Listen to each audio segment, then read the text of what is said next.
के सह प्रायोजक है paradise collection and shoot store, railway station road, Lalitpur.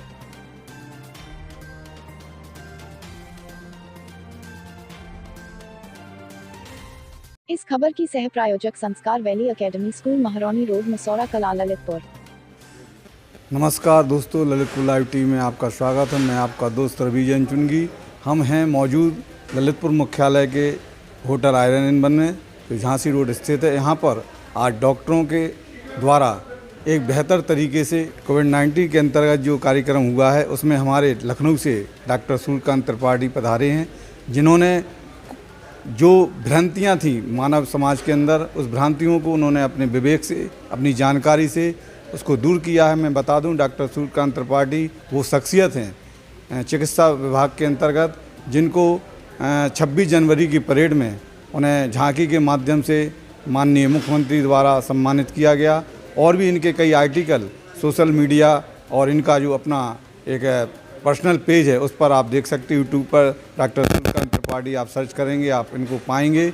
और इन्होंने जो व्याख्यान दिया है, हम इनसे इतना ही जानना चाहते हैं कि वर्तमान में जो वैक्सीन का जो संचालन भारत सरकार, उत्तर प्रदेश सरकार, सभी राज्यों में लग रहा है, तो आज इस कोविड के अंतर्गत लोगों के अंदर क्या जागरूकता होना चाहिए, क्या उनके अंदर भय आज भी व्याप्त होना चाहिए, और क्या निर्देश हैं मानव समाज के लिए? डॉक्टर सूर्यकांत त्रिपाठी जी। देखिए, ललितपुर की जनता को मैं सबसे पहले तो ये अभिनंदन करता हूँ कि उन्होंने बहुत अच्छे तरीके से कोविड को अपने ज़िले में कंट्रोल किया है।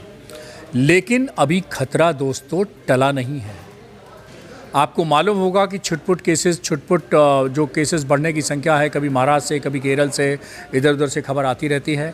तो इसलिए सब लोगों से निवेदन है कि देखिए, वैक्सीन ही एक कारगर हथियार है, जिसके द्वारा पिछली शताब्दी में और इस शताब्दी में भी पहले हमने माता जिसको कहते थे स्मॉल पॉक्स, उसको ख़त्म किया। किससे माध्यम से ख़त्म किया?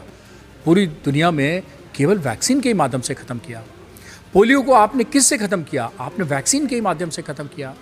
आप अपने बच्चों को वैक्सीन क्यों लगवाते हैं? तो बच्चों को आप टीकाकरण कराते हैं, लेकिन अपने ऊपर जब टीकाकरण की बात है तो उस पर प्रश्न उठाते हैं। ऐसा बिल्कुल नहीं करना चाहिए। वैक्सीन, कोविड की वैक्सीन भी दुनिया में वैज्ञानिक तरीके से जिस तरह से वैक्सीन बनाई जाती हैं, उसी तरह से बनाई गई हैं। और सबसे पहले आपको तो खुश होना चाहिए कि सबसे पहले डॉक्टर्स को लगी है, मुझे भी लगी है। मैं आपको बता दूं कि मेरी दोनों डोज लग चुकी हैं। तो हम सब लोग जीते जागते आपके सामने प्रत्यक्ष उदाहरण हैं कि हम सब लोगों ने वैक्सीन लगवाई और आपके सामने आज रूबरू हैं। मैंने तो पहली डोज 16 जनवरी को लगवाई थी। अब 16 फरवरी निकल गया, 15 फरवरी को दूसरी डोज मेरी लग गई। फरवरी ख़त्म होने वाला है और मैं आपके सामने हूँ, लखनऊ से यहाँ चल के आया हूँ। तो वैक्सीन पर कोई भ्रम मत पालिए। वैक्सीन जब आपकी बारी आए अवश्य लगवाएं। वैक्सीन को चुनिए, वायरस को नहीं। सर, मेरा मानना है कि आज ललितपुर में आप पधारे और आपने एक सेमिनार के माध्यम से आपका व्याख्यान हुआ, तो ललितपुर के आपने प्राइवेट और सरकारी डॉक्टरों से रूबरू हुए, आपको क्या महसूस हुआ? नहीं, महसूस हुआ कि डॉक्टरों के अंदर भी थोड़ा सा भ्रांति थी। डॉक्टरों के अंदर भी वो कॉन्फिडेंस नहीं था कि वैक्सीन के बारे में। मुझे ऐसा लगता है कि आज उनकी आशंकाओं का मैंने समाधान किया है और अपने छोटे से ज्ञान और अनुभव के साथ उनको बांटा है। और मुझे ऐसा लगता है कि कल से उनमें कॉन्फिडेंस भी अच्छा आएगा। और वो मैं सिर्फ उत्तर प्रदेश का कोविड वैक्सीन का एम्बेसडर, ब्रांड एम्बेसडर ना रहा हूँ। मुझे तो ऐसा लगता है कि आज जिन्होंने कार्यक्रम अटेंड किया है, कल से वो ललितपुर में कोविड वैक्सीनेशन के ब्रांड एम्बेसडर होंगे। और मुझे तो लगता है ललितपुर लाइव टीवी भी मेरा ब्रांड एम्बेसडर होगा और ये सब लोगों को समझाएगा कि वैक्सीनेशन करना कितना ज़रूरी है और इसलिए कोविड से बचना कितना ज़रूरी है। डॉक्टर साहब राजकुमार जी, हमारे ललितपुर से आप अच्छे चिकित्सक हैं। मैं ये जानना चाहता हूँ, डॉक्टर सूर्यकांत त्रिपाठी जैसी शख्सियत को आपने ललितपुर के लिए एक उपहार के रूप में दिया, तो आपका इसके पीछे क्या मानता है और क्या आपका उद्देश्य रहा? देखिए रवि जी, अब कोरोना काल का जो एक स्वर्णिम समय था जनता के लिए, जो कि वैक्सीन हमारे बीच आई, जिसका हम लोगों को जब लोगों को हो रहा था तो कहते थे वैक्सीन कब आएगी, वैक्सीन कब आएगी। अब वैक्सीन आ गई तो भ्रांतियाँ हो गई। उन्हीं भ्रांतियों को दूर करने के लिए हमारे बीच आज मेडिकल फ्रेटर्निटी के एक जो ब्रांड एम्बेसडर हैं कोविड वैक्सीन की, यूपी गवर्नमेंट के, KGMC लखनऊ के HOD हैं और नेशनल लेवल के पल्मोनोलॉजिस्ट हैं, हमारे बीच आए और आपने सभी अधिकारियों को, डॉक्टर्स को जो ज्ञान वैक्सीन के बारे में दिया, उनकी जो शंकाएँ थीं उन सब का निराकरण किया। उससे निश्चित ही हम इस ज़िले की जनता को जागरूक कर सकेंगे। मैंने तो पहले भी एक वीडियो जारी किया और मैंने भी अपने दोनों डोज लगवा लिए हैं। देखिए, वैक्सीन से जो हल्का बुखार आता है, ये वैक्सीन की सफलता का ही द्योतक है। ये हम इससे अच्छा कहेंगे कि हमारी इम्यूनिटी डेवलप हो रही है ना। तो इन छोटी समस्याओं से अगर हम एक दिन के लिए नहीं घबराएंगे और पैरास्टामॉल की ज़रूरत पड़ी तो आप भी नहीं सोचेंगे कि हमें कोई बहुत बड़ी समस्या हो गई थी। मैं AFI कमेटी का यहाँ का ज़िले का मेंबर हूँ और हम लोगों के भी मीटिंग में ऐसा कोई केस ज़िले में भी नहीं आया है कि वैक्सीन लगने से किसी को बहुत बड़ी समस्या, छोटा बुखार आना, हल्का दर्द होना, ये सब मामूली समस्याएं। किसी जैसा कि सर ने कहा कि बच्चों को भी जब हम वैक्सीन लगवाते हैं तो हम बच्चों को समझा के ले जाते हैं, चलो कोई बात नहीं, बुखार आएगा, दवा दे देते हैं उनको, रोते हैं बच्चे। तो ऐसे ये जो कोरोना काल है, इस समय हमें वैक्सीन के सहारे की बहुत ज़रूरत है, क्योंकि हर्ड इम्यूनिटी इंडिया में अचीव नहीं हुई है। हर्ड इम्यूनिटी अचीव करने के लिए 70% लोगों का वैक्सीनेशन हो जाएगा या बीमारी के माध्यम से उनका इम्यूनाइजेशन हो जाए, वो सेल्फ मतलब एंटीबॉडी डेवलप हो जाए, ये बहुत ज़रूरी है। और हम जैसा हमारे प्रधानमंत्री मोदी जी ने वैक्सीनेशन का प्रोग्राम चलाया, हमें उम्मीद है कि अगले कुछ महीनों में हमारे देश की कम से कम 30 करोड़ जनता को वैक्सीन का लाभ मिलेगा। और अभी जो 2 चरण हुए हैं हेल्थ वर्कर का और फ्रंटलाइन वर्कर के, ये बहुत ही सफल रहे हैं और दूसरा जो डोज है सबको लग चुका है। अब तीसरी बारी जो है वो 45+ कोमॉर्बिड की है और 60+ जनरल केस है।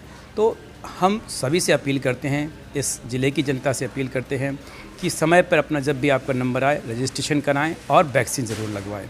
डॉक्टर साहब, आप चाइल्ड स्पेशलिस्ट हैं, तो मैं ये जानना चाहता हूँ कि वैक्सीन के संबंध में आज के सेमिनार में आपने क्या अनुभव प्राप्त किया? जो भ्रांतियां हैं कोविड वैक्सीनेशन के बारे में, इस तरह की भ्रांतियों को किसी भी तरह ख़त्म करना है ताकि हमारे देश में जल्दी से जल्दी कोरोना खत्म किया जा सके और हर्ड इम्यूनिटी डेवलप हो सके। हर्ड इम्यूनिटी तभी डेवलप होगी जब सारे देशवासी वैक्सीन लगवाएंगे और अपनी 2 डोज पूरी करेंगे। जब 70% लोगों को वैक्सीन लग जाएंगी तो अपने आप ही ऑटोमेटिक हमारे हर्ड इम्यूनिटी डेवलप हो जाएगी और इसी के साथ डेवलप होते ही हमारे कोरोना वैक्सीन जो है, कोरोना वायरस अपने आप ही कम हो जाएगा, तो सारे पेशेंट्स कम हो जाएंगे। इसलिए वैक्सीन लेना बहुत अनिवार्य है। सर, आप ललितपुर के वरिष्ठ चिकित्सक हैं, डॉक्टर RK अग्रवाल के नाम से आपने जो ख्याति अर्जित की है। आपके पास जो मरीज आते हैं तो आप कोरोना महामारी के संदर्भ में और वैक्सीन के संबंध में क्या संदेश देते हैं? देखिए, आज बहुत ही एलॉबरेटेड टॉक हुई है पल्मोनोलॉजिस्ट सूर्यकांत जी के साथ, और टेक होम मैसेज ये है कि भ्रम में ना आए, सब लोग कोरोना के 2 टीके लगवाएं। That's all. अभी आपने डॉक्टर सूर्यकांत त्रिपाठी, डॉक्टर राजकुमार, डॉक्टर विकास जैन और डॉक्टर RK अग्रवाल से जो आपने शेयर किया है कोरोना के संबंध में, वैक्सीन के संबंध में, यकीनन ललितपुर जनपद के लिए डॉक्टर सूर्यकांत त्रिपाठी का ये सेमिनार, ये चिकित्सा के अंतर्गत जानकारी ललितपुर के लिए एक बड़ा उपहार होगा। और मैं पुनः डॉक्टर राजकुमार से कुछ जानना चाहूँगा। मैं सबसे अपील करता हूँ, वैक्सीन लगवाएं, कोरोना भगाएं। क्यों? आप ये ना सोचें कोरोना ख़त्म हो गया है। कोरोना हाँ, उसके बाद भी आप सभी को जो नॉर्म्स हैं, जो 3 हमारे बताए गए कि मास्क लगाना, हैंड हाइजीन करना और रेस्पिरेटरी हाइजीन, ये सब तो फिर भी मेंटेन करना, क्योंकि सेकंड स्ट्रेन भी आ गई है। तो ये इस मुगालते में ना रहें कि अब तो कोरोना ख़त्म हो गया है, लोग ऐसे ही घूम रहे हैं। जैसे पिछले साल भी आपने देखा था, मार्च में कम केस थे, फिर बड़े, फिर जुलाई में एकदम से जो है एक बूम आया था। इस तरह से जो हमारे डॉक्टरों का मत है कि कोरोना वैक्सीन लग रही है, लेकिन हमें जागरूक बने रहना है। जागरूक बने रहने के साथ साथ मास्क लगाना है, 2 गज की दूरी को ध्यान रखना है, सैनिटाइज करना है, समय समय पर हाथ धोना है और अपने परिवार को खुशहाल और सुरक्षित रखना है। ललितपुर लाइव टीवी के लिए मनोज जैन के साथ रवि श्री KK सिंह सदर। सूर्यकांत सर का सम्मान करें, उनको मोमेंट सर आप लोग जो आज CMO सर का प्रतिनिधित्व कर रहे हैं। अब मैं अपना mic IMA president Shri Rajkumar ji sir, doctor sir को हैंड ओवर करता। धन्यवाद विकास। हमारे इस आयोजन में आज हमारे बीच एक छोटे से शहर में जो एक मेडिकल फ्रेटर्निटी की बहुत बड़ी अपने अमूल्य समय में हम लोगों को delivered very informative and elaborate talk on COVID-19 and COVID TB pilots management. Lalitpur Tripathi ji और ADM सर अनिल कुमार जी मिश्रा, आप समझ सकते हैं कि जैसे दिया कि किसी को पता नहीं होगा, एक रूम में बैठ के पूरे जिले के कोविड को कंट्रोल किया। आप रहे कोविड कंट्रोल प्रभारी कोविड सेंटर में, और बहुत ही खुशी है कि हमारे बीच आज doctor Sunil Kumar Singh senior division upper जज विधिक सेवा प्राधिकरण सचिव हैं, उन्होंने अपना अमूल्य समय दिया, उनके हम बहुत बहुत आभारी हैं। हमारे बीच श्री के सिंह जी एसडीएम सदर आए, श्री रमेश कुमार जी एसडीएम न्यायिक, श्री अभिषेक त्रिपाठी जी एसडीएम पाली, श्री श्याममणि त्रिपाठी जी सदर तहसीलदार, और हमारे डॉक्टर CS बख्शी, इनका क्या, इनके लिए हम सभी लोग ताली बजाना चाहेंगे। पूरे कोरोना काल में हम प्राइवेट डॉक्टर्स के लिए अगर कोई मदद के लिए CS बख्शी कभी 10 बजे रात को जगाया, 11 बजे रात को जगाया और कभी इरिटेट नहीं हुए, और वो कहते थे कि मैं तो सबके फुल अटेंड करता हूँ, सबकी हेल्प। पूरे डॉक्टर्स के लिए तो समझ लो, हम लोगों के लिए तो बहुत अच्छा एक कम्युनिकेशन रहा इनका, क्योंकि प्रशासन से भी हम लोग का इनका, और आप समझते कोर कमेटी की पूरी जो मीटिंग होती थी वो सब इन्हीं के जिम्मे होती थी। तो हम उनका अपने डॉक्टर्स की तरफ से अभिनंदन करते हैं। हमारे बीच ललितपुर के इलेक्ट्रॉनिक मीडिया प्रभारी श्री मनोज जैन जी और रवि चुनगी जी आए, आप दोनों को भी बहुत बहुत धन्यवाद। आप हमारे सभी के जो विचार हैं यहाँ जो आप लेके जाएंगे, जनता में फैलाएंगे, इसके लिए हम आपके आभारी हैं। और हम अपने सभी चिकित्सक साथियों के, आपकी गर्मामयी उपस्थिति ने, आपके सवालों ने जो हमारे कार्यक्रम की शोभा बढ़ाई, उसके लिए हम आप सभी के लिए धन्यवाद अर्पित करते हैं। और बहुत देर हो चुकी है, अब हम सबसे डिनर के लिए सबको आमंत्रित करते हैं। देखिए, मैं डॉक्टर राजकुमार जैन को धन्यवाद देना चाहता हूँ, विकास जैन को, जिन्होंने कार्यक्रम कराया। डॉक्टर सूर्यकांत जी मेरे मित्र हैं, और मैं उनके साथ कई यात्राएं, कई सेमिनार कर चुका हूँ। सिर्फ घूमने आए थे, मेरे रिक्वेस्ट पे झांसी तक आ रहे थे, कल ललितपुर एक दिन घूम जाइए। फिर ये कार्यक्रम हमने रख लिया, और उनकी सहृदयता है कि उन्होंने इसको स्वीकार किया, और बहुत एक दिन के अंदर विकास और डॉक्टर राजकुमार जैन ने इस कार्यक्रम को इतना गरिमामयी स्वरूप दिया। इसके लिए डॉक्टर जैन साहब का हम हृदय से धन्यवाद देते हैं। जय हिंद। क्षमा करिएगा, जिलाधिकारी के पद पे यहाँ पे मुझे आने का आदेश मिला था। मेरा फर्ज बनता है कि मैं अपनी तरफ से भी इस कार्यक्रम के आयोजक और हमारे प्रमुख अतिथि डॉक्टर सूर्यकांत साहब, मैं समझता हूँ ये मेरा पहला अनुभव था कि एक इतना गरिमापूर्ण अपना ये आयोजन जो डॉक्टर राजकुमार जैन और डॉक्टर विकास जैन के द्वारा हुआ, और इतने प्रतिष्ठित और अंतर्राष्ट्रीय स्तर के हमारे डॉक्टर साहब जो कि अपने कोविड-19 डिसीज वैक्सीनेशन के लिए अपना और उसमें सहभागी थे, और WHO में जिन्होंने अपने प्रयासों से रूबरू सुना, और अपने जितने कुछ क्वेश्चन थे हमारे भीतर जो अपना उठ रहे थे, कुछ एक आध उनको अपना रखा। ये तो अलग से डिस्कशन की बात थी, बहुत टाइम हो रहा था। अदरवाइज मैं समझता हूँ तमाम लोग क्वेरीज अपनी रख रहे होंगे, और मैं समझता हूँ बहुत अच्छे तरीके से उनके द्वारा अपने जवाब दिए जा रहे थे, और हमारे मतलब वो जो उत्तर आ रहे थे वो हमारे लिए बड़े संतोषजनक थे।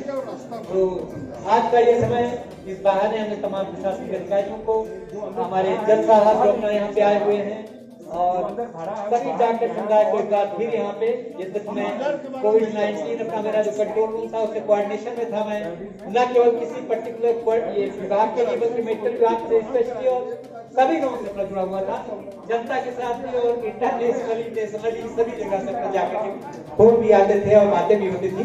तो उनके अपनी सूचनाएं इन्फॉर्मेशन भी दी जाती थी, और सब लोग का अपना प्रशासनिक, जैसे हमारे डॉक्टर राजकुमार जैन साहब ने बताया कि बाहर का मोर्चा हमारे एडीएम मिश्रा जी संभालते थे, और मुझे संयोग कंट्रोल रूम का और ITOC का कोई नोडल अधिकारी बनाया गया था।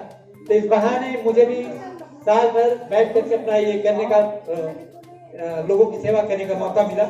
तो मैं भी बहुत अपने आप को भी भाग्यशाली मानता हूँ, और आप सब लोगों के सहयोग से, हमारे डॉक्टरों की टीम के सहयोग और उनके बलिदान से हम लोग ललितपुर में, मुझे नहीं लगता किसी पीसी में जो कि रोजाना हुआ करती थी उससे हम लोग कभी पूछे गए हो कि भाई आपके यहाँ हमारा परफॉर्मेंस खराब है। तो ये मैं समझता हूँ सभी लोगों के प्रयासों से, और हमें समय समय से डॉक्टर सूर्यकांत जैसे अपने ऐसे विद्वान लोग, हमारे मेडिकल कॉलेज में भी तमाम लोग हैं जो उनके मार्गदर्शन में रहते हुए अपना वहां से सीखे लेते हुए यहाँ तक वो चीजें लाते थे और वो हम कंट्रोल रूम तक पहुंचती थी, वो हम जनता तक पहुंचाते थे और इसके बदौलत हम लोग अपने जिले को भी सुरक्षित रख सके। आज की स्थिति है कि हम करीब करीब रोजाना हमारा 0 केसेस चलता है और मात्र 9 केसेस हमारे पास। संभवतः ये जिले के सर्वाधिक न्यून संख्या होगी मैं समझता हूँ। और जय बख्शी साहब वगैरह ये सब लोगों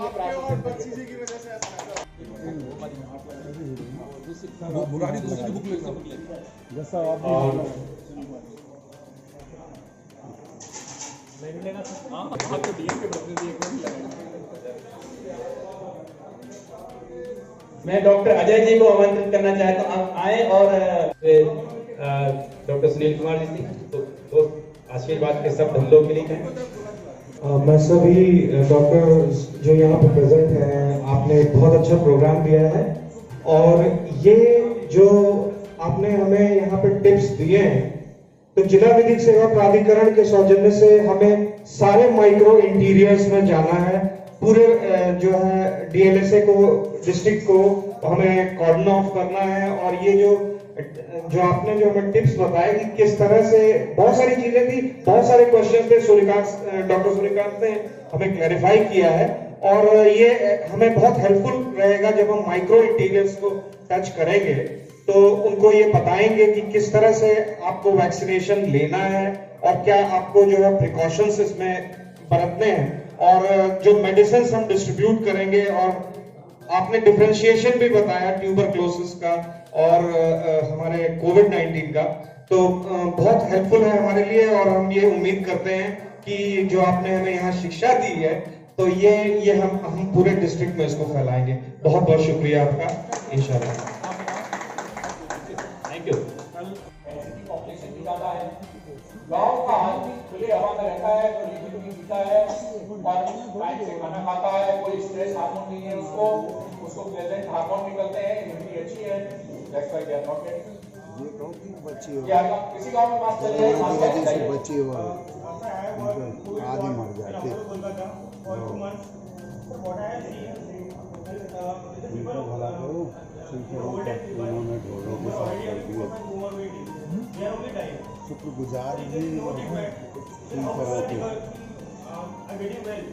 भी सम्मानित करें इनको। कोविड थी और वो अंडरलाइन इलनेस कंट्रोल नहीं थी, उन्हीं की मौत हुई। देवाल से गवर्नमेंट ये बोलती है कि कोरोना से ठीक हो गया तो बाहर आ गया, अगर कोई डिपेंड नहीं है तो ठीक कर दिया होगा। अरे भाई ऐसा है ना, देखिए 2 तरह से आपकी हर बीमारी 2 तरह से ठीक होती है। एक होती है बॉडी की इम्यूनिटी से और दूसरी होती है स्पेसिफिक ट्रीटमेंट से। अब निमोनिया किसी वजह से हुआ और लंग का उतना पार्ट ऑक्सीजन नहीं दे पा रहा है तो आपने ऑक्सीजन लंग से दी, तो अगर से अलग से ऑक्सीजन उसको मिल गई और उस बीमारी को ठीक होने का टाइम मिल गया बॉडी की इम्यूनिटी से लड़ने को, तो वो ठीक हो जाएगा। लेकिन उसको आपको टीबी का एक्सपर्ट होगा, आप किस चीज के एक्सपर्ट हैं? Orthopaedic surgeon. हड्डी दवा से जोड़ती है अपने आप जोड़ती है, अपने आप जोड़ती है। बस बहुत अच्छा आंसर दिया आप। अब सुनिए I have understood the question. मुझे क्वेश्चन समझने में 4 दिन नहीं है my dear friend. Orthopaedic surgeon सुनिए बैठ गई है। अरे भाई बोलने की मैं टीबी के 100 मरीज आप लीजिए और 100 मरीजों को बिना इलाज के छोड़ दीजिए, 1 साल के अंदर 50 मर जाएंगे लेकिन 30 अपने आप ठीक हो जाएंगे। क्यों? बिना दवा के ठीक हो गए। तो फिर ये हम नहीं कह रहे हैं, ये स्टडी आदि नेट में सर्च करेंगे, नेचुरल आउटकम ऑफ ट्यूबरक्लोसिस। समझिए 1960s में बेंगलोर में स्टडी हुई, उस स्टडी का आउटकम है कि 100 मरीजों को अगर आप टीबी के ऐसे ही छोड़ दीजिए तो अपने आप 30%। अरे भाई जो मैंने बोला आपके समझ में आ गया? 20% कैसे ठीक हो गए उनको दवा नहीं मिली तो?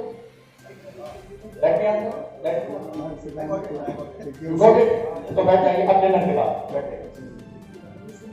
No, every time you cannot cross question. This is not the protocol of CME. CME protocol, you will get one opportunity, one person will get one opportunity. If you want to cross, in a time. This is the protocol of CME.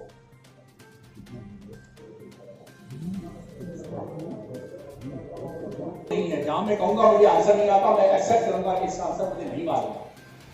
Covid में बहुत सारी ऐसी चीजें हैं, दुनिया में किसी को आंसर नहीं मालूम है, डॉक्टर सूर्यकांत को भी नहीं मालूम। मैं ये दावा नहीं करता कि मैं कोविड को 100% जानता हूँ। मैंने मेडिकल कॉलेज में पढ़ा, आपने मेडिकल कॉलेज में पढ़ा। जब मैंने मेडिकल कॉलेज में पढ़ा तो उस समय भी कोरोना की पढ़ाई नहीं होती थी, आपने मेडिकल कॉलेज में पढ़ा तब भी कोरोना की पढ़ाई नहीं होती थी। जहां आप खड़े हैं वही हम खड़े हैं, हमने थोड़ा समय ज्यादा दे दिया है, कितना डिफरेंस है, दैट्स ऑल। कोई अलग से मैं एक्सपर्ट नहीं हूं, जो एक्सपर्ट बना हूं साल भर के मेहनत लगन से ही बना हूं। तो इसलिए डिस्कशन में हमेशा ध्यान रखना चाहिए कि हमें अपनी क्वेश्चन का आंसर चाहिए, अपनी ईगो का आंसर नहीं चाहिए, ये ध्यान रखिए। और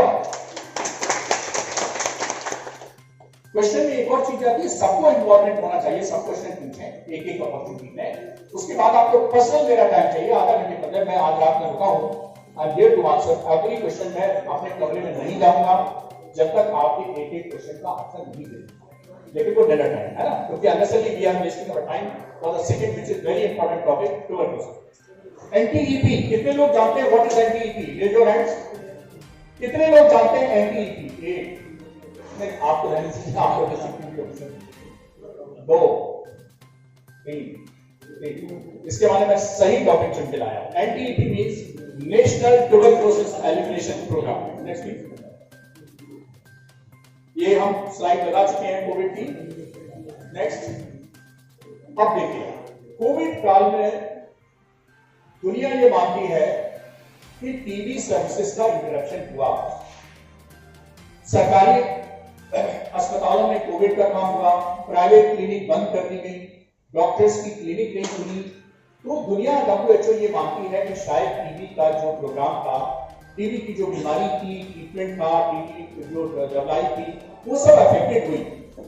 और 2018 में 14 लाख लगभग 15 लाख लोगों की डेथ हुई थी टीबी की वजह से, पूरी दुनिया में। अब देखिए, कोरोना के कारण अभी तो 25 लाख की डेथ हो चुकी है, लेकिन टीबी भी कोई पीछे नहीं है। 2018 में 15 लाख लोगों की डेथ टीबी के कारण हुई थी। लेकिन अब WHO से लेकर दूसरी संस्थाओं का मानना है कि हमारे यहां जो टीबी केसेस डिटेक्ट किए गए उसमें लगभग गिरावट आई 50%। अब ये क्यों गिरावट आई, ये शोध का विषय है। अगले 2 साल तक आप बहुत सारे पेपर देखेंगे, मैंने भी 2 रिसर्च पेपर भेजे हैं, पब्लिश हो जाएंगे, तब आपसे शेयर करेंगे कोविड एंड टीबी पर। लेकिन उनका ऐसा मानना है कि 2020 में ये 15 लाख नहीं बल्कि ये 18.5 लाख डेथ हुई है, ऐसा दुनिया का मानना है, बड़ी संस्थाओं का मानना है। लेकिन इसका कोई प्रूफ नहीं है, ये क्या है, एस्टिमेटेड है। तो अब प्रधानमंत्री जी ने ऑलरेडी अब दोनों बीमारियां खांसने से फैलती हैं, टीबी भी कोरोना भी। दोनों बीमारियों में बुखार आता है, खांसी आती है, दोनों बीमारियों में सांस फूल सकती है।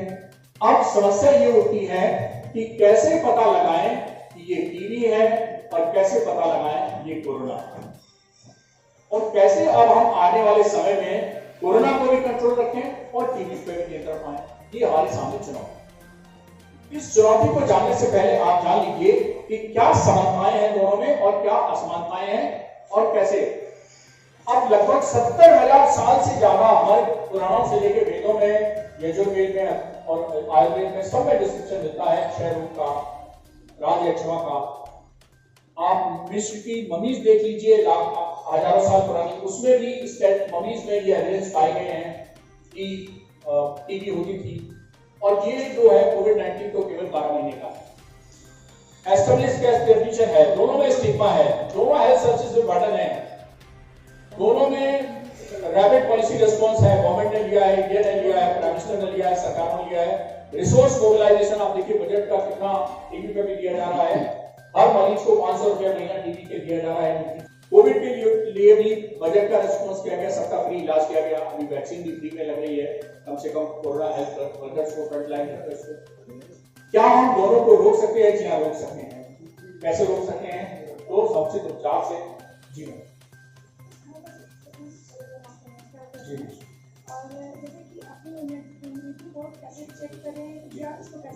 हाँ, ये मैं लेक्चर ले लूंगा, आपका क्वेश्चन सबसे पहले हो गया। और कॉन्टैक्ट ट्रेसिंग और रैपिड डायग्नोस्टिक सर्विसेज वगैरह वगैरह, दोनों का इम्पैक्ट है वगैरह। Next please. बहुत सारी चीजें हैं। फिर क्या ग्लोबल हेल्थ इमरजेंसी है। 1993 में ग्लोबल इमरजेंसी डिक्लेयर किया गया टीबी से। सोचिए पिछले 28 साल से ये ग्लोबल इमरजेंसी बनी हुई है। कोरोना तो केवल 1 साल से इमरजेंसी बनी हुई है, 28 साल से ग्लोबल इमरजेंसी चल रही है टीबी की। तो दुनिया की बहुत इंपॉर्टेंट समस्या है। केस बर्डन भी बहुत ज्यादा है। वर्ल्ड वाइड ये भी है, वर्ल्ड वाइड वो भी है। टारगेट ऑर्गन दोनों का फेफड़ा है, हालांकि दूसरे मुंह में प्रभावित हो सकती है। ट्रांसमिशन दोनों का खांसने से और उससे होता है। सिम्टम भी दोनों के एक है। अब कुछ लोगों में देखा गया है कि कोविड तो ठीक हो गया, लेकिन कुछ दिनों बाद वो टीबी होता था, वो ज्यादा ससेप्टेबल थे, उनको कोरोना ज्यादा हुआ। तो अभी बहुत सारे केसेस हमारे पास है। टीबी का पुराना धब्बा बना हुआ है, कोविड निमोनिया में हो गया। अब उधर उनका फेफड़ा उधर चला गया, इनका फेफड़ा इधर चला गया, अब उनकी सांस फूल गई। तो कोविड ठीक होने के बाद जिसको लॉन्ग कोविड कहते हैं, वो भी बहुत सारी समस्याएं आ रही हैं, बहुत सारी समस्या आ रही है। और ये हमें देखना पड़ेगा। स्पेशल हमने पोस्ट कोविड क्लिनिक चलाई हुई है। आप सभी को देख रहे होंगे, बहुत सारे प्रैक्टिशनर्स को, कि कोरोना ठीक हो गया, लेकिन अभी भी लोग आ रहे हैं। कमजोरी नहीं जा रही है, थकान नहीं जा रही है, खांसी नहीं जा रही है, सांस लेने में तकलीफ नहीं जा रही है, वगैरह। तो नेक्स्ट प्लीज। कई बार लेकिन फेफड़े में अपने निशान छोड़ जाते हैं, जिसको हम कहते हैं पोस्ट टीबी सिफिलिस। फेफड़े में सूजन हो सकती है, सांस लेने में रुकावट हो सकती है। बहुत सारे केसेस ऐसे हैं जिनमें टीबी ठीक हो जाने के बाद भी फेफड़ा कमजोर हो जाता है। कोविड में भी बहुत सारे ऐसे केसेस हैं जिनमें फेफड़ा कोविड ठीक हो जाने के बाद भी, कोविड निमोनिया ठीक हो जाने के बाद भी फेफड़ा कमजोर हो जाता है। तीनों का जैसे मैंने बताया स्प्रेड ऑफ इंफेक्शन एक जैसा है। जब आप खांसते हैं, अब आप देखिए, जब आप खांसते हैं तो टीबी का एक मरीज 350 टीबी के बैक्टीरिया रिलीज करता है। और कितने टीबी की बैक्टीरिया चाहिए आपको टीबी करने के लिए? 1 ही खांसी। तो आप सोचिए कि कितना बड़ा हथियार हमें दे दिया गया। हर खांसता हुआ मरीज अगर मास्क लगाने लगेगा तो उससे टीबी का ट्रांसमिशन रुकेगा और ट्रांसमिशन रुकेगा। और फायदे वायु प्रदूषण से भी। मुझे बहुत जान के अच्छा हुआ कि ललितपुर का जो air pollution, air quality index है, वो सैटिस्फैक्टरी कैटेगरी का है। ललितपुर वालों को बहुत बहुत बधाई, जबरदस्त तालियां। बहुत कम जिलों में शामिल है और ये मुझे पिछला ही नहीं बताया, तो इसके लिए भी मेरा एक अट्रैक्शन पैदा हुआ कि चलो शहर में लाया जाए। ऑक्सीजन हब बनाना है तो बाहर जाएंगे आप लोग 4-5 दिन लगे। ये सर के कंट्रीब्यूशन की वजह से सरकार आने की बिल्कुल सबका कंट्रीब्यूशन है, सबकी लीडरशिप है। तो एक बार टीबी का मरीज जब खांसता है तो 3,500 बैक्टीरिया लोग कहते हैं मेरे साथ पूछता है टीबी नहीं, इसको कैसे टीबी हो? आप बहुत अच्छे आदमी हैं और आप किसी चौराहे पे अपनी गाड़ी से उतरे कुछ चीज खरीदने के लिए, शॉपिंग मॉल में ही है, और एक टीबी के मरीज ने अगर किसी कोने में खांस लिया तो सोचिए 3,500 बैक्टीरिया वहां घूमने लगे। और आप सांस ले रहे हैं, बिना सांस के जीवन चलता नहीं है। तो जब आप सांस ले रहे हैं तो कितने बैक्टीरिया आपके अंदर चलेंगे? लेकिन क्या टीबी के बैक्टीरिया जाने के बाद हर व्यक्ति को टीबी हो जाएगी? अभी डॉक्टर साहब जैसा ऑर्थोपेडिक्स जी नहीं। हर व्यक्ति को अगर टीबी बैक्टीरिया सांस में जाने के बाद टीबी हो जाती तो वही हाल होता, तो सभी हो जाते। बहुत ताज्जुब हुआ। अभी नीमा के प्रेसिडेंट देखो मैं